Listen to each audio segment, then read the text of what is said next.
বই হোক আনন্দ ও সচেতনতার উপকরণ, এই প্রতিপাদ্যকে ধারণ করে চট্টগ্রাম বিশ্ববিদ্যালয়ে ৫ দিন ব্যাপী মহান ২১শে বইমেলা ২০২৫ শুরু হয়েছে। রোববার সকাল ১০টায় চট্টগ্রাম বিশ্ববিদ্যালয়ে বুদ্ধিজীবী চত্বরে বইমেলা উদ্বোধন করেন চট্টগ্রাম বিশ্ববিদ্যালয়ের উপাচার্য প্রফেসর ডক্টর মোহাম্মদ ইয়াহিয়া আখতার।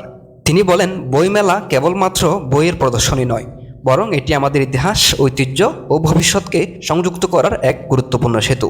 বই জাতির চেতনার দর্পণ। একটি জাতির উন্নতি ও সমৃদ্ধি নির্ভর করে তার শিক্ষার মানের উপর, আর বই হলো সে শিক্ষার অন্যতম প্রধান বাহন। বইমেলা কেবল ব্যবসায়িক কার্যক্রম নয়, এটি এক সৃজনশীল বিপ্লব, যা আমাদের মনন ও বুদ্ধিবৃত্তিক উৎকর্ষতা বাড়ায়। বর্তমানে মানসম্মত বই প্রকাশ দিন দিন হ্রাস পাচ্ছে, প্রকাশনা জগতে চরম বৈষম্য সৃষ্টি হচ্ছে।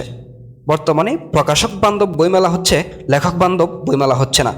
আমাদেরকে এই সংস্কৃতি থেকে বেরিয়ে আসতে হবে। উপাচার্য এই বৈষম্য দূরীকরণে একটি অভিযোগ সেল গঠনের জন্য বাংলা একাডেমির প্রতি অনুরোধ জানান, যেখানে সাধারণ লেখকরা তাদের অভিযোগ করতে পারবেন। এই মেলার মাধ্যমে আমাদের শিক্ষার্থীরা জ্ঞানের আলোয় নিজেদের সমৃদ্ধ করবে, এটাই আমাদের সকলের প্রত্যাশা।